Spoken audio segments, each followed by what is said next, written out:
السلام علیکم ورحمۃ اللہ وبرکاتہ۔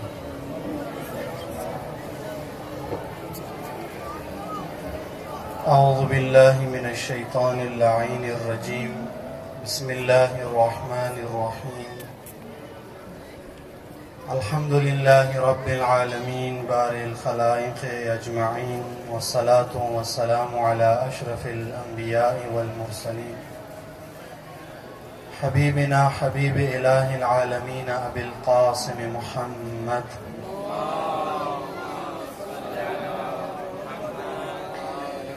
وعلى آلہ الطیبین الطاہرین المعصومین المنتجبین، لا سیما بقیت اللہ فی الارضین، اما بعد۔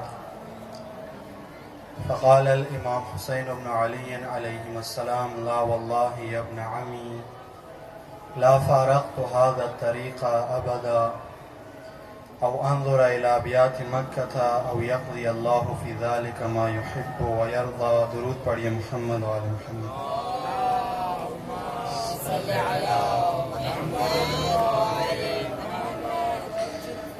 خدا نے متعال تمام عزاداران سید الشہداء کو اپنی حفظ و امان میں رکھے، تمام عزاداران سید الشہداء کی حفظ و سلامتی اور اپنی سلامتی کے لیے درود پڑھیے محمد والا۔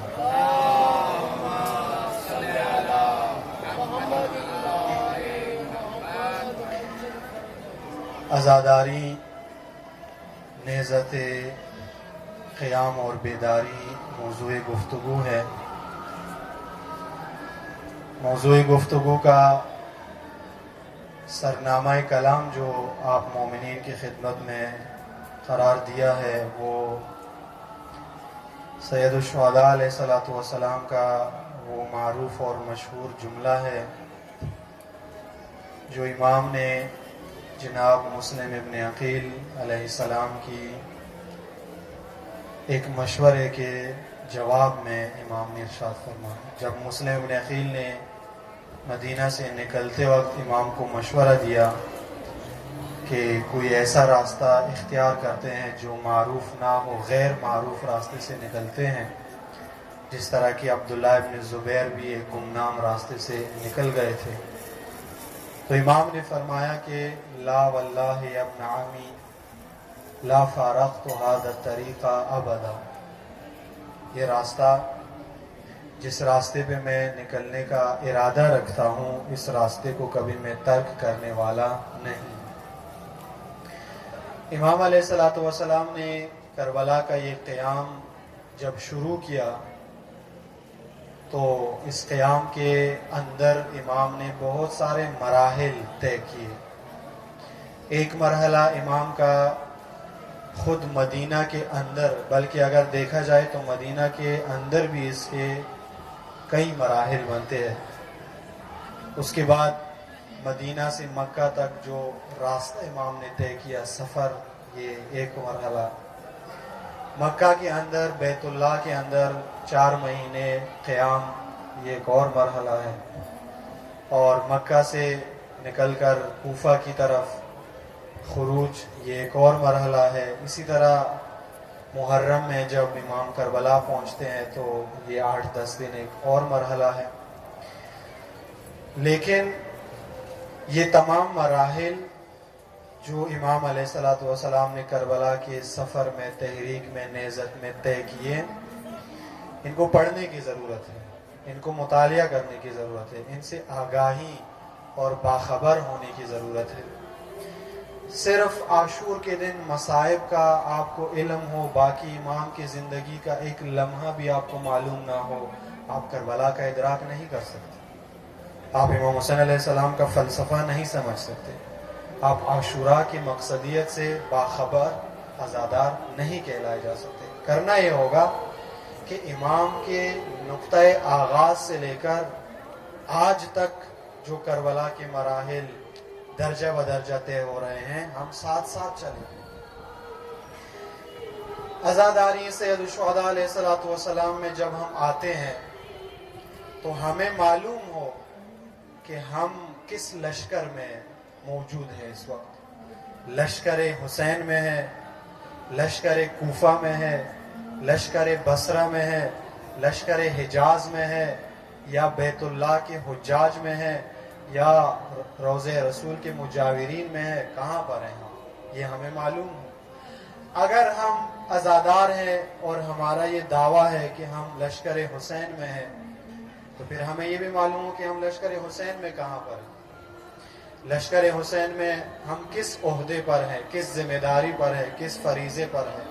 اگر آپ کو یہ مشخص نہیں ہے کہ میں حسین ابن علی کے لشکر میں کون سا کردار ادا کر رہا ہوں، تو آپ کو اپنے زندگی پر غور کرنا چاہیے، آپ کو پلٹ کر دیکھنا چاہیے، تحقیق کرنا چاہیے، توجہ دینی چاہیے کہ آیا میں واقعاً لشکر حسین میں ہوں یا کہیں اور کھڑا ہوا ہوں۔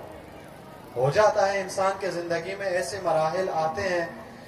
یہ حوزے کے نصاب میں ایک بحث پڑھتے ہیں فلسفے کے مقدمے کے طور پر، منطق، آپ نے نام سنا ہوا ہوگا۔ منطق کے اندر علم اور جاہل کی اقسام بناتے ہوئے جاہل انسان کی دو قسمیں بناتے ہیں۔ یہ طلاب سے مربوط نقطہ ہے، لیکن مطلب سمجھانے کے لیے آپ کو میں کوشش کرتا ہوں آسان الفاظ میں سمجھاتا ہوں۔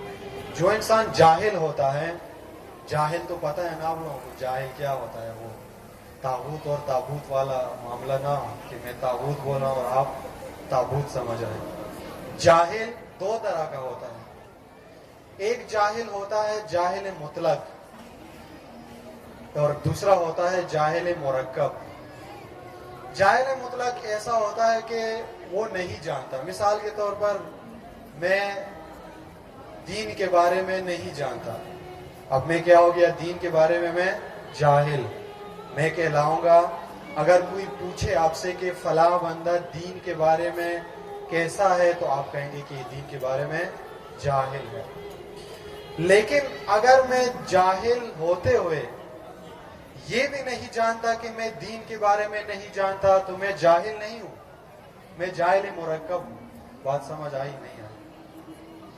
اگر میں دین کے بارے میں نہیں جانتا لیکن میں یہ جانتا ہوں کہ میں دین کے بارے میں نہیں جانتا، تو میں جاہل ہوں، لیکن سنگل جاہل ہوں، ایک چیز کو نہیں جانتا، دین کو نہیں جانتا۔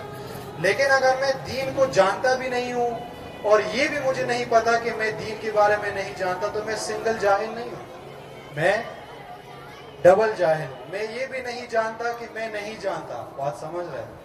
یہ ڈبل جہالت ہے۔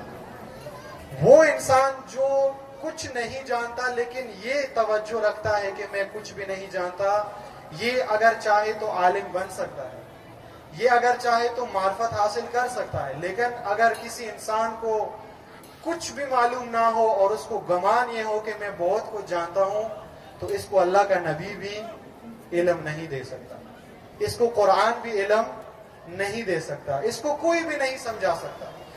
اور آسان کر دوں میں آپ کے لیے، ابھی آپ مجلس میں آ کے بیٹھ گئے اور آپ نے اپنا جوتا پیچھے اتار دیا۔ آپ نے اپنا جوتا جب پیچھے اتار دیا تو یہاں بیٹھتے وقت اب آپ کے ذہن میں یہ ہے کہ میرا جوتا صحیح و سالم مجلس کے اینڈ میں پڑا ہوا ہے، سب کو یہی ذہن میں ہے۔ لیکن اگر پیچھے سے کوئی مومن آ کر ثواب کی نیت سے آپ کا جوتا اٹھا لیتے نا بعض اوقات کہ مومن کا جوتا ہے، ثواب ہے، لے جاؤ مفت۔ اگر وہ آپ کا جوتا اٹھا لے اور آپ کے ذہن میں یہی کیا بیٹھا ہوا ہے کہ میرا جوتا وہاں پہ پڑا ہوا ہے، ایک تو یہ کہ آپ کا جوتا آپ کے پاس نہیں ہے، اس سے آپ جاہل ہیں۔ دوسرا یہ کہ آپ کا جوتا پیچھے ہے ہی نہیں اور آپ کہہ رہے ہیں کہ جوتا ہے، اس سے بھی آپ جاہل ہیں۔ یعنی آپ جوتے کے بارے میں نہیں جانتے، اس کو بھی آپ نہیں جانتے، بس آپ سنگل جاہل نہیں ہے، آپ کیا ہیں، ڈبل جاہل ہے۔ اب کوشش کی ہے میں نے کہ بات سمجھ آئے، پتہ نہیں سمجھ آئی یا نہیں آئی۔ صلوات پڑھیے تو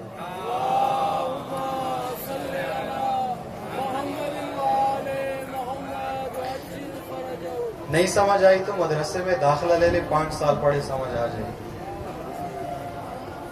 یہ لوگ جو دین کے بارے میں نہیں جانتے، جو کربلا کے بارے میں نہیں جانتے، اگر ان کو یہ توجہ ہو کہ ہم کربلا کے بارے میں نہیں جانتے، تو یہ لوگ بڑی آسانی سے کربلا کی طرف آ سکتے ہیں، یہ بڑی آسانی سے عاشوراء کا مقصد اور فلسفہ سمجھ سکتے ہیں۔ لیکن اگر کوئی عاشوراء کے نام پر تخیلات جمع کرے، توہمات جمع کرے اور افسانے اور من گھڑت کہانیاں جمع کریں، تو یہ انسان ہمیشہ کے لیے کربلا سے محروم رہ جائے، یہ ہمیشہ کے لیے کربلا سے محروم اور کربلا سے دور ہوگا.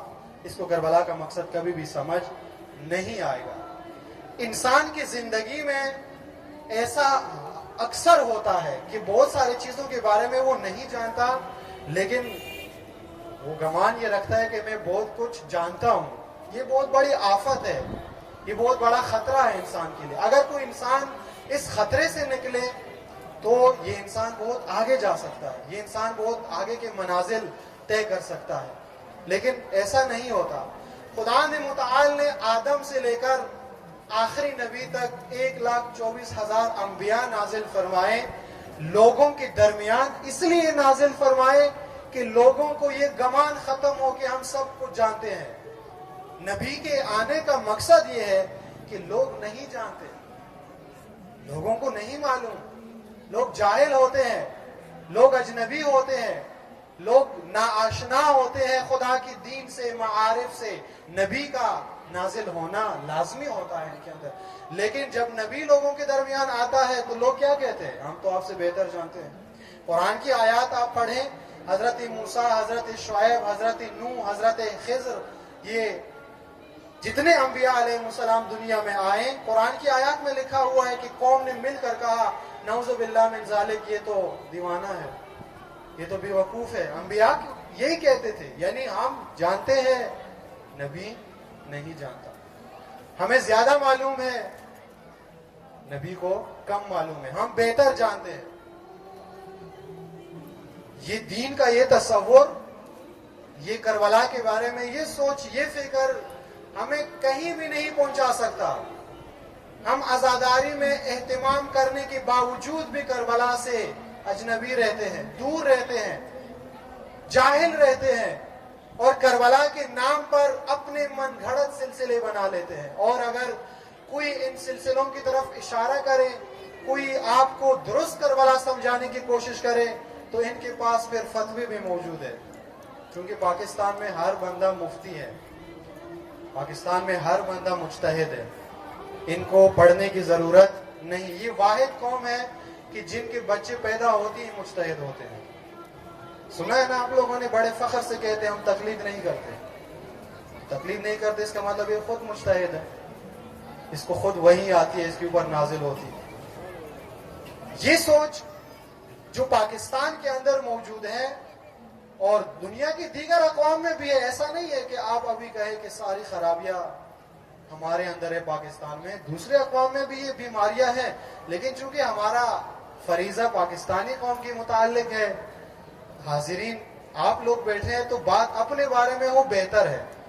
دوسروں کے بارے میں بات کرنے سے بہتر ہے کہ اپنے بارے میں کمزوریاں، خامیاں وہ مباحثہ ہو اور ان کا ازالہ ہو، ان کو دور کیا جائے. یہ درست اور عقلی بات ہے. یہ جو کربلا کے حوالے سے لوگوں نے مختلف نظریات بنائے، مختلف افکار کا لوگوں نے ترویج کی، یہ سارے افکار، یہ سارے خیالات، یہ سارے نظریات اگر امام حسین علیہ السلام کے مکتب میں دیکھا جائے تو بہت سارے اکثر افکار، اکثر نظریات، اکثر تخیلات باطل نظر آتی ہے، بے بنیاد نظر آتی ہے، اور ان کی کوئی دلیل اور اساس امام حسین علیہ السلام کے مکتب میں موجود نہیں ہے. امام علیہ السلام نے یہ قیام فرمایا، اور اس قیام کا مقصد، اس قیام کا فلسفہ، اس قیام کا ہدف امام نے جو قرار دیا وہ لوگوں کی بیداری، لوگوں کو غفلت سے اٹھانا، لوگوں کو لاتعلقی سے نکالنا، لوگوں کو صرف اللہ کرنے کے ساتھ ساتھ لا بھی سمجھانا حسین ابن علی کا مقصد ہے.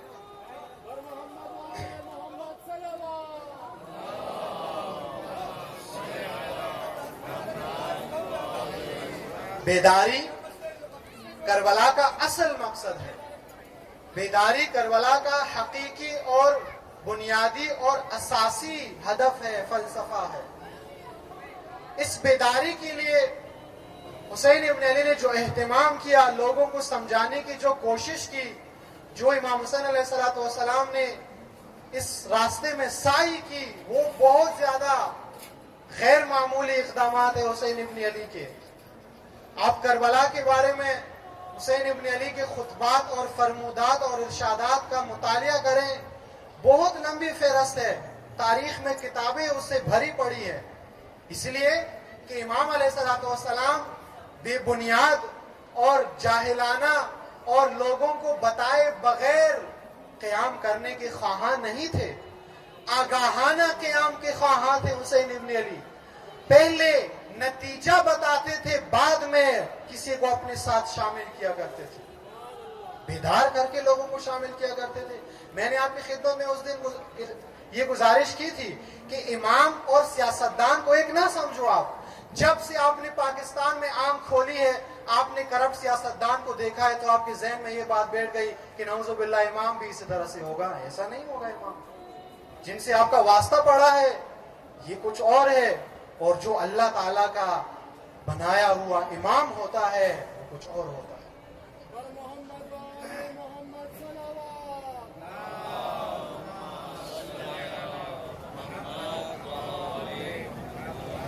لہذا ہم امام کے بارے میں، ہم کربلا کے بارے میں، ہم عاشورہ کے بارے میں، ہم عزاداری کے بارے میں درست روش کی طرف اپنی توجہ مبذول کریں. کوشش کریں ہم کہ ہمیں معلوم ہو کہ وہ کربلا جو 61 ہجری میں برپا ہوئی ہے، اس کربلا کے اندر کیا کیا چیزیں تھیں، کیا کیا عوامل تھے اس کربلا کے اندر، کیا کیا کردار تھے اس کربلا کے اندر. اس وقت کی کربلا میں انصار حسین ابن علی کی کیا صفات تھی، اور لشکر یزید میں کھڑے ہر فرد کی کیا خصوصیات اور صفات تھی، یہ معلوم ہو ہمیں. بنو امیہ کیا کربلا میں انجام دیا کرتے تھے، اور اہل بیت علیہ السلام اور ان کے پیروکار کربلا میں کیا کرتے تھے، یہ معلوم ہو ہمیں، تاکہ ہم کربلا کے نام پر دشمن کے عمل میں مبتلا نہ ہو. امام علیہ السلام کے دور میں 61 ہجری میں، کربلا کے دور میں ایک معاشرے کی بہت بڑی مشکل اور اساسی خرابی یہ تھی کہ وہ پروپیگنڈا بہت زیادہ تھا، افواہوں میں ڈوبا ہوا معاشرہ تھا، افواہ زدہ معاشرہ تھا، پروپیگنڈے کا شکار معاشرہ تھا. اس قدر پروپیگنڈے کا شکار معاشرہ تھا کہ حسین ابن علی قیام کرتے وقت قدم قدم پہ وضاحت فرما رہے ہیں کہ بھائی فساد کے لیے نہیں نکل رہا، نعوذ باللہ من ذالک، اصلاح کے لیے نکل رہا ہوں. کیوں امام یہ بیان فرما رہے ہیں؟ غور نہیں کیا ہم نے ان جملات پر کہ امام یہ کیوں بیان فرما رہے ہیں. اس لیے امام نے بیان فرمایا کہ بہت سارے لوگوں نے اشکالات اٹھائے کہ یہ تو نعوذ باللہ فساد کرنے جا رہے ہیں، یہ تو امت کو تقسیم کرنے کے لیے جا رہے ہیں، یہ تو وقت کے حاکم اسلامی کے خلاف بغاوت کرنے جا رہے ہیں. لوگوں کی یہ عجیب و غریب نظریات اور دینداروں کی یہ عجیب و غریب فتاوی حسین ابن علی دیکھ کر وضاحت کرتے ہیں کہ خبردار، نہ فسق و فساد کے لیے نکل رہا ہوں، نہ کسی پر ظلم کے لیے نکل رہا ہوں، بلکہ نانا کی امت کی اصلاح اور ابھی علی ابن ابی طالب کی سیرت پر چلنے کے لیے نکل رہا ہوں.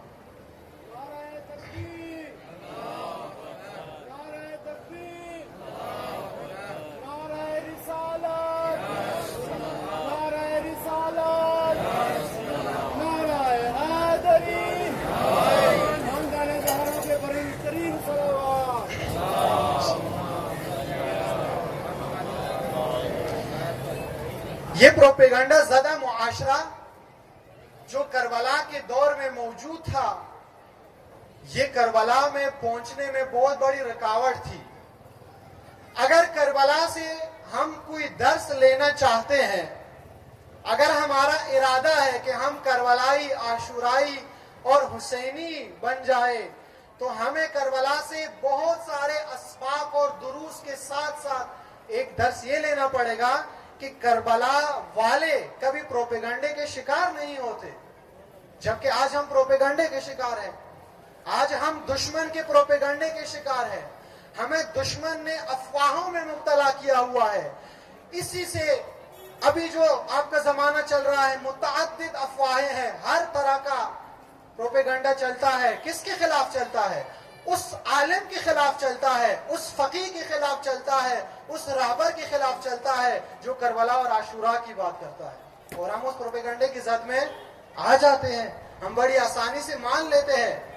یہ جو علی ابن ابی طالب علیہ السلام کوفہ کے نخلستانوں میں جا کر کنویں کے اندر مولا فریادیں کرتے تھے, شکوے کرتے تھے, نعرہ بلند کرتے تھے, مولا کا سب سے بڑا درد کیا تھا؟ سب سے بڑا درد مولا کا یہ تھا کہ لوگ علی کے بارے میں جو نظریہ رکھتے ہیں, جو سوچتے ہیں, وہ غلط ہے, بے بنیاد ہے.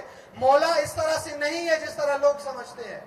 لوگوں نے امیر شام اور علی کو ایک جیسا سمجھا ہوا ہے, اور مولا کو یہی شکایت تھی لوگوں سے, یہی شکایت تھی لوگوں کو. چلو اتنی بات ہوتی کہ علی کو امیر شام کے برابر سمجھتے, یہ بھی ناانصافی تھی. لیکن اگر اتنی بات ہوتی تو بھی علی کچھ حد تک برداشت کر لیتے. بات اتنی آگے تھی کہ لوگ علی کو دین سے خارج سمجھتے تھے.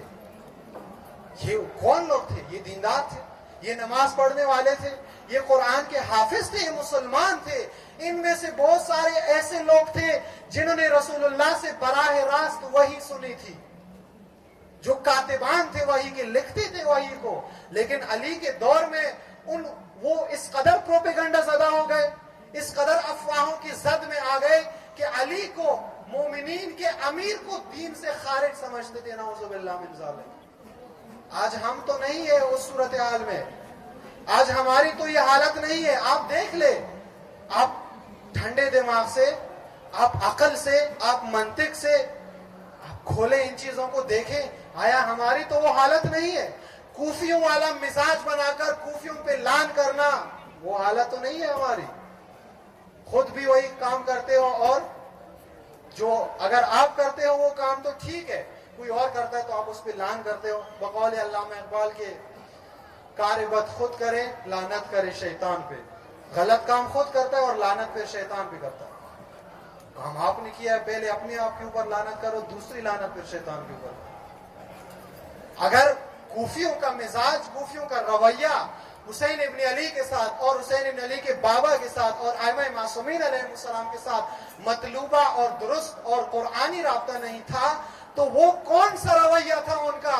وہ رویہ پڑھیں اور پھر اس آئینے کے سامنے کھڑے ہو کر اپنا رویہ دیکھے کہ اس زمانے کے حسین کے ساتھ میرا کیا رویہ ہے. میں کس کے دار کا حامل ہوا آج کی کربلا میں؟ معلوم ہوا ہمیں. پروپیگنڈا زدہ معاشرہ علی کو خون کے آنسو رلا دیتا ہے.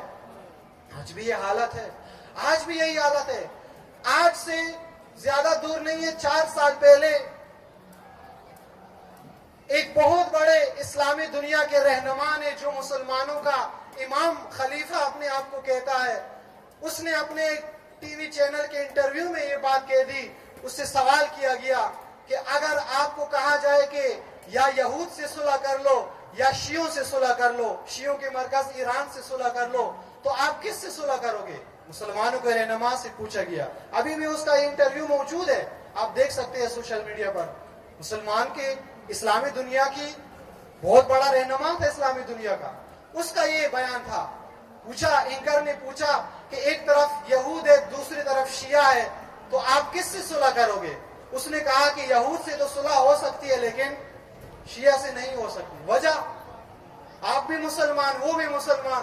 اس نے کہا کہ اس وجہ سے کہ شیعہ کا عقیدہ ہے, شیعہ ایک نظریہ رکھتا ہے, وہ نظریہ یہ ہے کہ آل رسول اللہ سے آخر الزمان میں کعبۃ اللہ سے زہرا کا ایک فرزند ظہور کرے گا, اور وہ ظہور کرتے ہی ساری دنیا پر چھائے ہوئے طاغوتوں کا خاتمہ کرے گا, اور سب سے پہلے جس طاغوت کا خاتمہ کرے گا اس طاغوت کا خاتمہ کرے گا جس نے کعبۃ اللہ پہ قبضہ کیا ہوا ہے.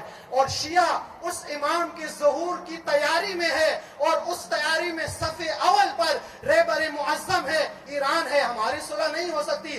اگر اس کی آواز, اگر اس کی زبان, اگر اس کا بیان شیعہ اور شیعوں کے رہبر کے خلاف ہوتا ہے, تو آج شیعہ منبر پہ بیٹھنے والے کا بیان کیوں رہبر کے خلاف ہوتا ہے؟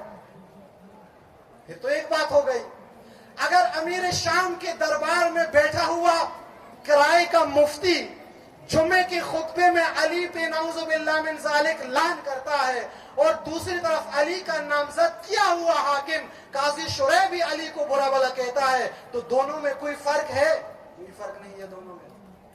اگر شیعہ کے لباس میں آج کوئی ائمہ معصومین علیہ السلام کے نائبین رہبر معظم اور فقہا کی توہین کرتا ہے تو آپ سمجھے یہ دشمن کی زبان بول رہا ہے. آپ اس کے پروپیگنڈے میں نہ آئے. لیکن اگر آپ اس پروپیگنڈے میں آتے ہیں تو آپ یقین کریں کہ آپ 61 ہجری میں بھی پروپیگنڈے میں آ جاتے ہیں. امام سید الساجدین حضرت امام سجاد علیہ السلام امام علیہ السلام سے ایک روایت ہے جو کہ مشہور روایت ہے, آپ نے سنی ہوئی ہوگی ممبروں سے اور مطالعہ بھی کیا ہوگا. امام نے فرمایا کہ کربلا میں جب میرے بابا کو لوگ قتل کرنے کے لیے جمع ہو گئے تو بہت سارے لوگ, ایک بڑی تعداد ان قاتلین کی ایسی تھی لشکر عمر ابن سعد میں کہ وہ جب میرے بابا کو کوئی ضرب لگاتے تھے, تلوار کا ضرب یا تیر کا ضرب, یا روایات میں یہ بھی ہے کہ جس کے پاس کوئی اسلحہ نہیں تھا اس نے پتھر اٹھائے تھے, مولا نے فرمایا کہ جو ضرب لگاتا تھا پہلے قربتان اللہ کی نیت کرتا تھا, پہلے اللہ اکبر کی صدا لگاتا تھا.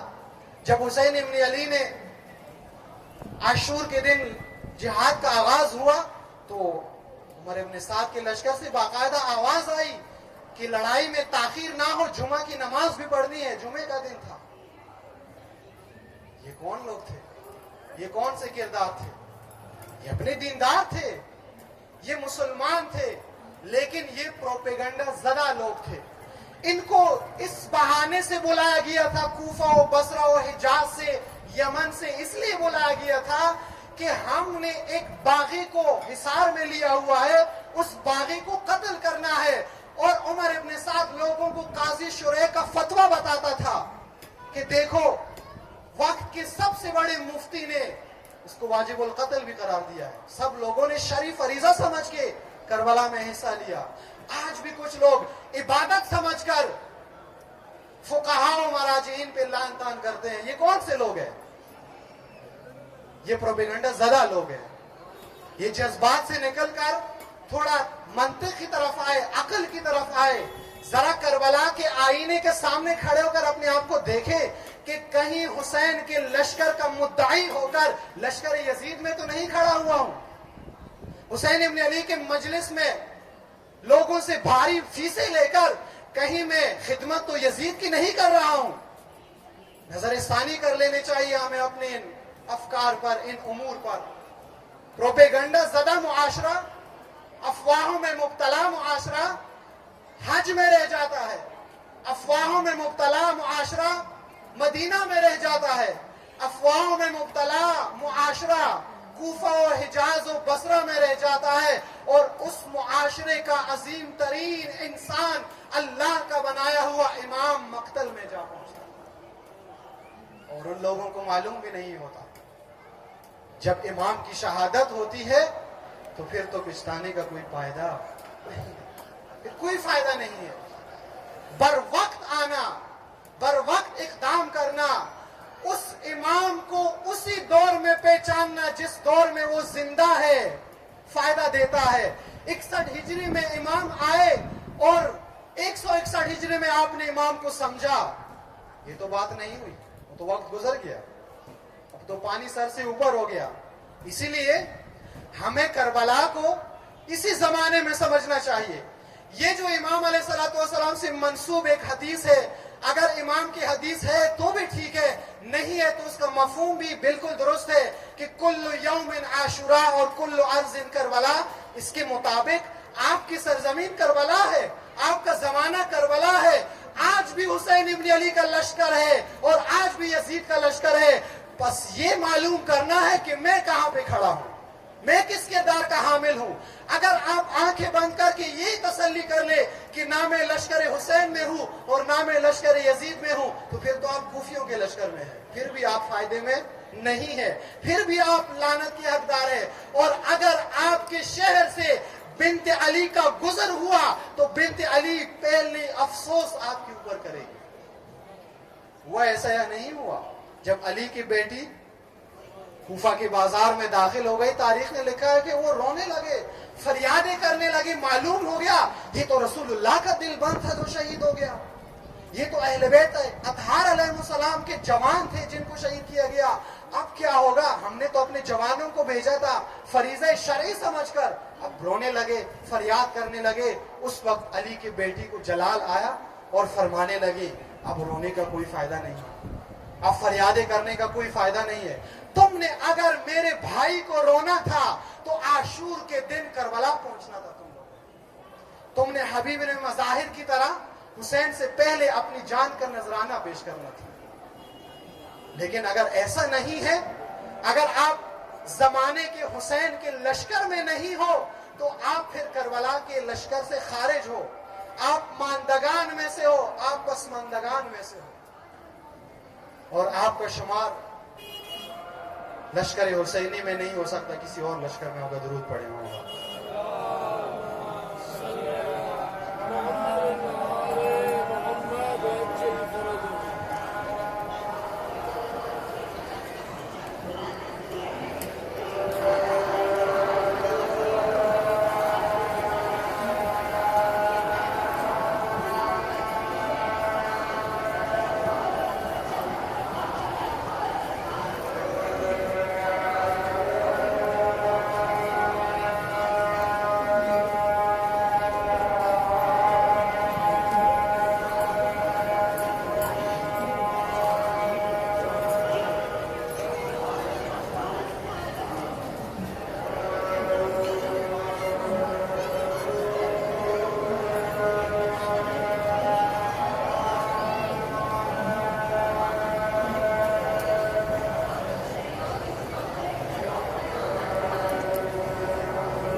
درود پڑھیں محمد والا.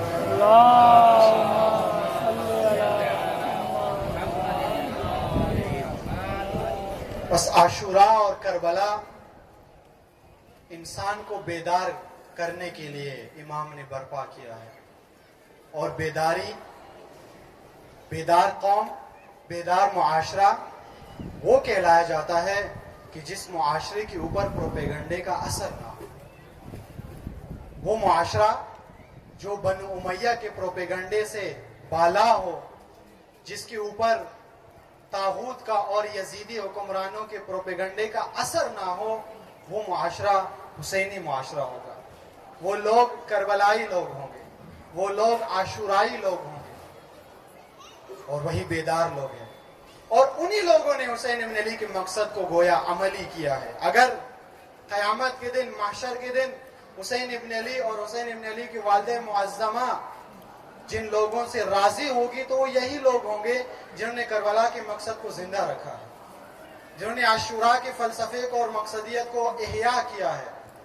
اور وہ کون لوگ ہیں؟ جو اپنے زمانے میں بیدار ہے، بیدار، غافل نہیں ہے، لا تعلق نہیں ہے، معاشرے کے امور میں دخالت کرتے ہیں، اور اپنے زمانے کے امام کو، ولی کو، رہبر کو تنہا نہیں چھوڑتے.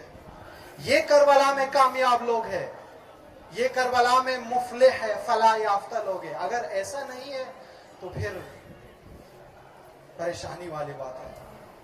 اس زمانے کے اندر جس زمانے میں ہم اور آپ رہتے ہیں, اس زمانے کے بارے میں رسول اللہ نے اور امیر المومنین نے اور ہر معصوم نے پیشن گوئی کی تھی کہ یہ زمانہ فتنوں کا زمانہ ہوگا, یہ زمانہ افواہوں کا زمانہ ہوگا, یہ زمانہ پروپیگنڈوں کا زمانہ ہوگا, اور یہ زمانہ مشکلات کا زمانہ ہوگا. جس زمانے میں امام معصوم لوگوں کے اندر حضور رکھتے تھے, اس زمانے میں فتنوں میں لوگ ناکام ہوتے تھے, لوگ پروپیگنڈوں کے شکار ہوتے تھے. آپ کی ذمہ داری تو اس سے بہت بڑھ کر ہے, اس لیے کہ آپ کے زمانے کے امام بھی آپ کے درمیان حاضر نہیں ہے, غیبت میں ہے. زمانہ بہت ہے, بلند تر صلوات. آپ کو زیادہ اہتمام کرنا پڑے گا. یوں نہ ہو کہ حسین ابن علی کا نام لینے والا کہیں اور نظر آئے, یہ نہ ہو کہ حسین ابن علی کا ماتم کرنے والا, رونے والا کسی اور لشکر میں بھی نظر آتا ہو, 10 دن مجلس میں آتا ہو اور پورا سال پھر کہیں اور نظر آتا ہو. اگر اس طرح سے ہو تو پھر آپ کے اوپر حسین ابن علی بھی افسوس کرتے ہیں, پھر آپ کے رونے کے اوپر بھی حسین ابن علی کی بہن کا وہی خطبہ فٹ آتا ہے جو بی کوفہ میں ارشاد فرمایا. اگر آپ پروپیگنڈے کے زیر اثر ہیں, کس قدر لوگ ان پروپیگنڈوں کے اثر انداز ہوتے ہیں, کس قدر لوگ ان پروپیگنڈوں کے زد میں آتے ہیں. آپ دیکھیں, یہ جو بزرگان بیٹھے ہو ان کو یاد ہے, جوانوں کو بھی یاد ہوگا, سنا ہوا ہوگا, پڑھا ہوا ہوگا کہ آج سے 30 سال پہلے 35 سال پہلے آپ کے پڑوس ملک میں ایک حکمران رہتا تھا جو اپنے زمانے کا حجاج بن یوسف تھا, صدام لعنت اللہ علیہ. شیعوں کا کتنا خون بہایا اس نے, کتنی مشکلات پیدا کی اس نے شیعوں کے لیے, لیکن اسی ملک میں رہنے والے شیعہ اس کے لیے دعا کرتے تھے. یہ پوچھیں آپ اپنے بزرگان سے. اور امام خمینی رضوان اللہ تعالی علیہ کے بارے میں کہتے تھے یہ فساد کرنے نکلا. وہی بات ہو گئی کہ علی کے پیچھے نماز پڑھنے والے امیر شام کو درست سمجھتے تھے اور امیر المومنین کے بارے میں کہتے تھے ان کو تو سیاست ہی نہیں آتی, ان کو تو معاشرے کا چلانا نہیں آتا, بس مقدس شخصیت ہے. یہ ہمیں سوچنا چاہیے, ہر ایک پروپیگنڈے میں آپ کو نہیں آنا چاہیے. جو بھی سوشل میڈیا پہ آ گیا وہ قرآن کی آیت نہیں ہوتی, اس کو تحقیق کرنے کی ضرورت ہے. جو بھی امامہ باندھ کر آگے ممبر پہ بیٹھ جاتا ہے یا سوشل میڈیا پہ چینل بنا لیتا ہے, وہ حجت الاسلام نہیں ہوتا.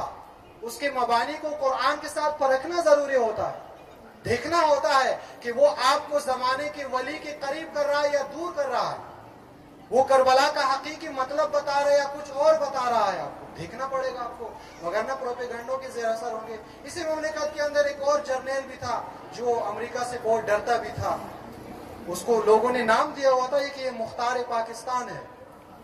سمجھ گئے ہوں گے وہ جرنیل کون تھا. یہ کیا بات ہو گئی کہ آپ ہر ایرے غیرے کو ایسے بہادر شخصیات کے نام دیتے ہو.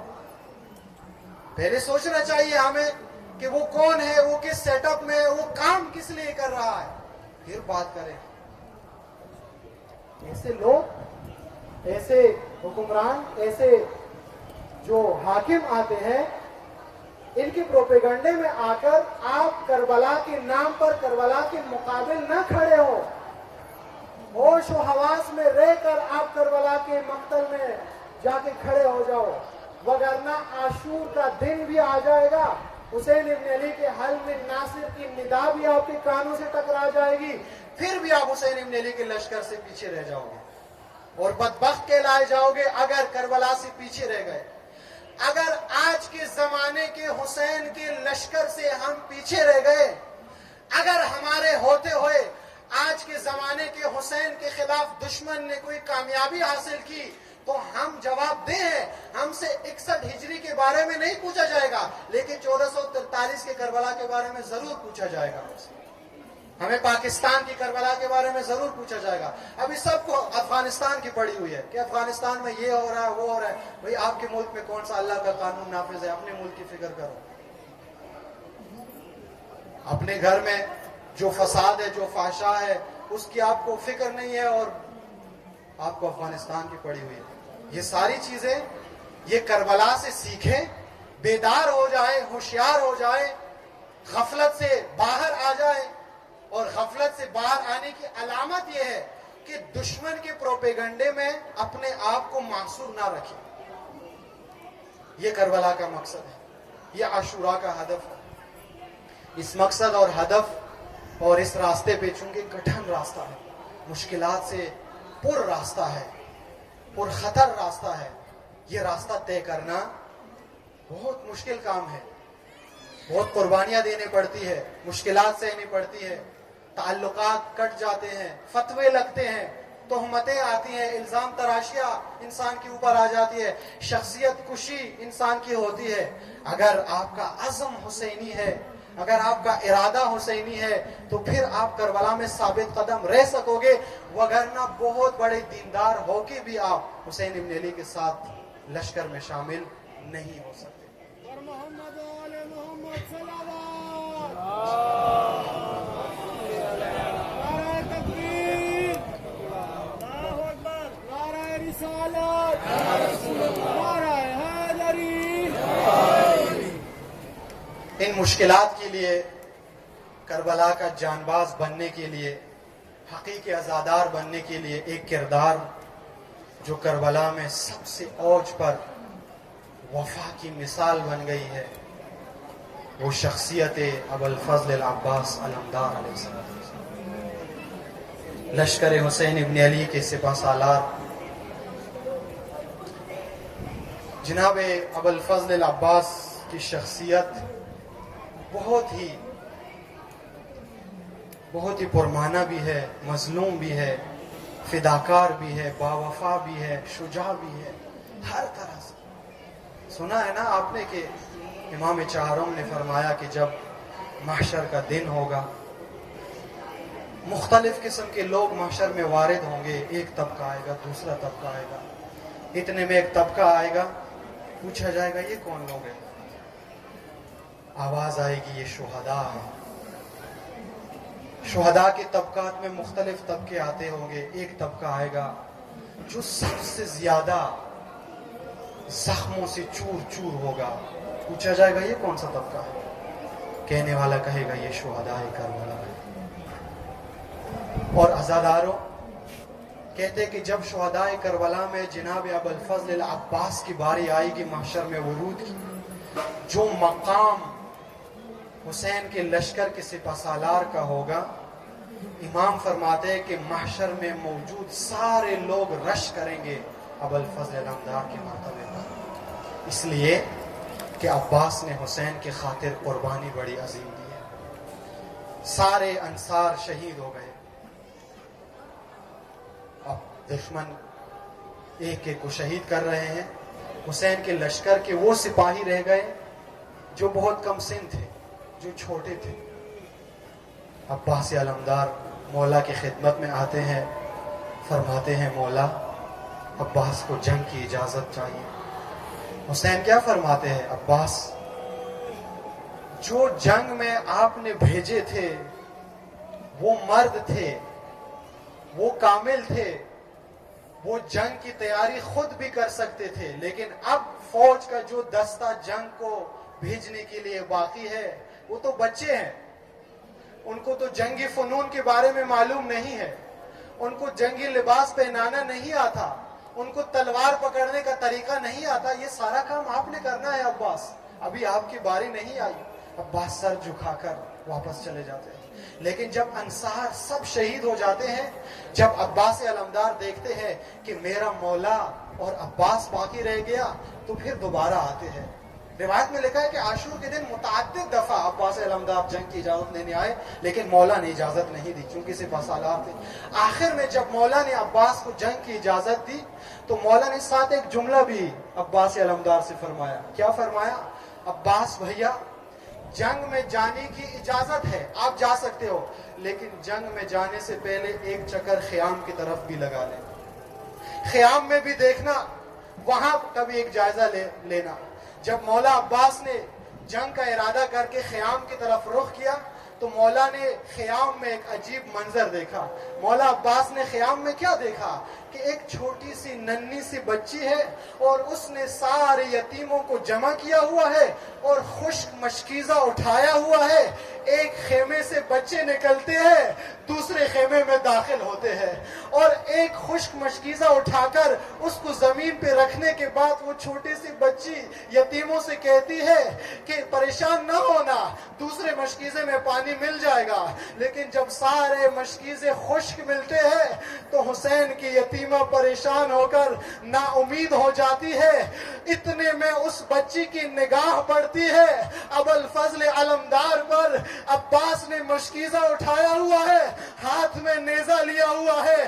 سکینہ ان بچوں سے فرماتی ہے حسین کی یتیموں ابھی تک میں آپ کو بہلا رہی تھی لیکن اب وعدہ کرتی ہوں میرا سقا فرات میں جانے کا ارادہ رکھتا ہے پانی ضرور آئے گا. اور عزادارو مولا عباس جنگ کی غرض سے نہیں پانی لینے کی غرض سے جب فرات کے کنارے گئے فرات پہ قبضہ کرنے کے بعد پانی کا مشکیزہ عباس نے بھر لیا.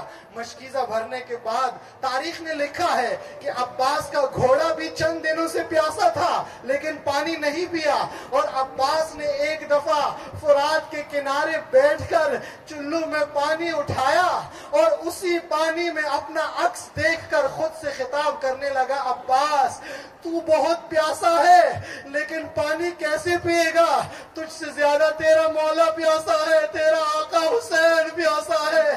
چلو میں اٹھایا ہوا پانی واپس دریا میں پھینک دیا اور خوش اور پیاسا عباس واپس خیام کی طرف پانی لانے کے غرض سے جب واپس آئے. عزاداروں میں مختصر اشارہ کر کے آگے بڑھوں. مولا عباس پانی لینے کے غرض سے خیام کی طرف آ رہے ہیں. عمر ابن سعد نے اعلان کیا کہ اگر پانی حسین کے خیموں تک پہنچ گیا تو جنگ کا نقشہ بدل جائے گا. عباس کا مقابلہ نہیں کر سکتے, علی کا بیٹا ہے. مشکیزے کا نشانہ لو اور عزاداروں اس مشکیزے کے دفاع میں سکینہ کو پانی پہنچانے کی غرض میں عباس کا دایاں بازو بھی قلم ہو گیا, بایاں بازو بھی قلم ہو گیا. پانی کو پہنچانے کی غرض سے مشکیزہ دانتوں میں لیا اور دانتوں میں لینے کے بعد ایک لعین نے تیر کا نشانہ لیا اور وہ تیر کہاں پہ لگا, عباس کے دانتوں میں پکڑے ہوئے مشکیزے پہ لگا. اور عزاداروں جب مشکیزے میں سوراخ ہو گیا پانی زمین پہ بہ گیا تو اب عباس نے خیام میں جانے کا ارادہ ترک کر دیا. چونکہ عباس نے سکینہ سے وعدہ کیا تھا کہ پانی ساتھ لائے گا. اب پانی کا ارادہ اب خیام کے جانے کا ارادہ ترک کیا. کیا کہ عزاداروں عباس جنگ لڑنے کی غرض سے مقتل کی طرف لوٹے. لیکن میں ایک جملہ آپ کی خدمت میں عرض کروں, جنگ وہ سپاہی لڑتا ہے جس کے دونوں بازو سالم ہوتے ہیں, جس کو تلوار پکڑنے کے لیے ہاتھ سالم ہو. مجھے نہیں معلوم میرے مولا عباس نے جنگ کیسے لڑی لیکن ایک دفعہ عباس دشمنوں کے نرغے میں آ کر ایک لعین نے سر اقدس عباس پہ ایک ضرب لگایا اور عزاداروں حسین ابن علی خیام میں عباس کی آواز سنتے ہیں. کیا فرماتے ہیں عباس علمدار, اے میرے مولا علیک منی السلام, عباس کا سلام قبول کیجئے. عزاداروں عباس کی یہ آواز سن کر, شہادت کی خبر سن کر مولا حسین نے ایک جملہ ارشاد فرمایا. وہ جملہ بڑا دردناک تھا, وہ جملہ بڑا پرسوز تھا, وہ جملہ زمانے کے امام کا تھا جس کا ایک ناصر رہ گیا تھا وہ بھی شہید ہو گیا. کیا فرمایا مولا نے, الان انکسر ظہری, میرے عباس آپ کی شہادت سے حسین کی کمر ٹوٹ گئی, حسین کا سہارا چلا گیا. عزاداروں حسین نے عباس کے لاشے پہ خود کو پہنچایا. حسین عباس کے لاشے پہ پہنچے. تاریخ نے لکھا ہے کہ عباس ابھی زندہ تھے, کچھ سانسیں باقی تھی. مولا نے عباس کا سر اٹھا کے گود میں رکھا. گود میں رکھنے کے بعد مولا حسین مولا عباس سے فرماتے ہیں عباس بھیا آپ کو درد بہت ہوتا ہوگا, زخم بہت لگے ہیں, لیکن تھوڑی دیر میں خیام میں لے جاؤں گا, بہن زینب زخموں کا مداوا کرے گی. عزاداروں جب حسین کا یہ جملہ مولا عباس نے سنا, عباس بولنے کی طاقت نہیں رکھتے تھے لیکن آنکھوں سے اشارہ کیا. کیا اشارہ کیا, حسین عباس خیموں میں نہیں جائے گا, عباس سکینہ کا سامنا نہیں کر سکتا. پانی لانے کی غرض سے گئے تھے لیکن پانی نہیں ہے, خیام کی طرف نہیں جانا. ادھر سے حسین نے جب عباس کو نہر فرات پہ چھوڑ کر خیام کا رخ کیا بغیر علمدار کے, جب حسین کو بیویوں نے دیکھا, زینب علیہ نے فریاد بلند کی, واہ عباسا واہ محمدا واہ علیہ. ادھر سے سکینہ دوڑتی ہوئی خیموں سے باہر آئی اور بچوں سے فریاد کرنے لگی, یتیموں اب پانی نہیں آئے گا. ام کلثوم فریاد کرتی ہے, اے حسین کی بیویوں تمہارے پردے کی خیر ہو, کوفہ و شام کے بازاروں میں جانے کی تیاری کرو.